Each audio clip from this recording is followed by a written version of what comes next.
com fotografias de Fernando Cardeira, Memórias da Ditadura é o novo livro de Daniel Bastos.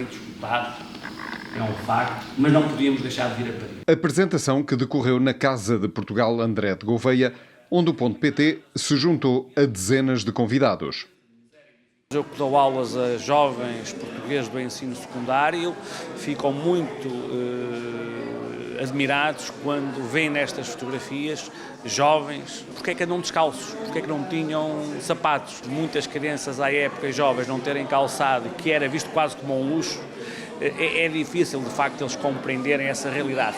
Mas daí também a importância das fotos. É uma realidade histórica de um país, de um Portugal já bastante distante, em particular bastante distante da memória, das vivências das jovens gerações portuguesas, que ainda bem que não passaram por estas realidades que aqui foram abordadas hoje na sessão e no livro, a guerra colonial, a pobreza, a miséria, as dificuldades, o analfabetismo. No fundo, esta é uma realidade de um livro que procura assim homenagear os protagonistas anónimos da história de Portugal que lutaram aquém lei fronteiras pelo direito a uma vida melhor e pela liberdade. Foi o deputado Paulo Pisco que se encarregou de fazer o enquadramento e o resumo da obra, causando por vezes emoções fortes. Este livro do Fernando Cardeira é um livro também que eu acho que é muito especial.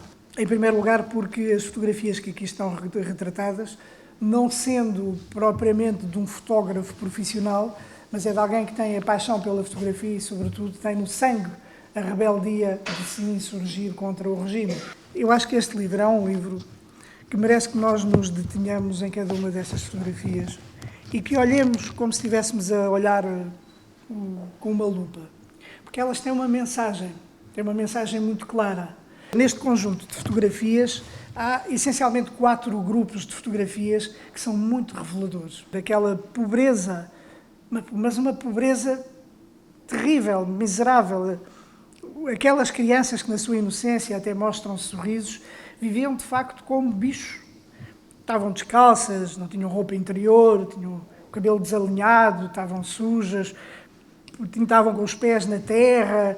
As casas eram de madeira, não havia as condições sanitárias básicas, não tinham nada.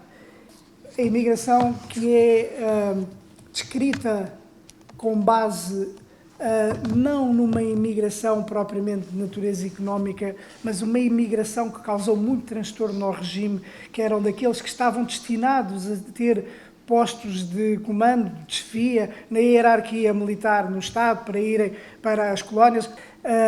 Temos também o movimento estudantil. E a movimentação estudantil, na altura, era o rosto visível, muito mais visível do que os opositores políticos, certamente, da oposição ao regime.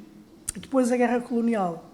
Estes são os pilares centrais que levaram, portanto, tudo o que acontecia nestes domínios, foi aquilo que levou depois também à queda do regime. Estas fotografias têm um interesse de algum modo histórico, porque são fotografias que vão de 1968 até 1973. E neste período tive algum tempo para fazer fotografias. Gosto de fotografia, não sou um fotógrafo, mas gosto de fazer fotografia.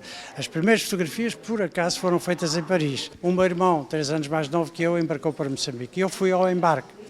Fiz também um rolo, fotografias que ficaram interessantes. Não há muitas fotografias de embarques, embora existissem muitos embarques para as colónias, como todos sabem. Em agosto de 1970, eu e um grupo que ao todo seríamos 10, ex-alunos da Academia Militar, oficiais, resolvemos desertar.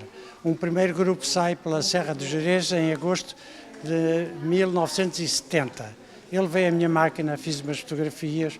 O passador, que também tinha jeito, seguiu as minhas instruções e fez também umas fotografias que ficaram interessantes. E pronto, é este o meu espólio. Nada melhor do que este espólio inédito de fotografias reveladoras dessa época, desse período, o Fernando Mariano Cardeira, que foi simultaneamente fotógrafo e protagonista desses acontecimentos, para ilustrar, para evidenciar e mostrar de facto aquilo que foram as marcas do impacto da ditadura portuguesa. A palavra do público animou o final da sessão, antes de uma prova de vinho Alvarinho, região do autor Daniel Bastos.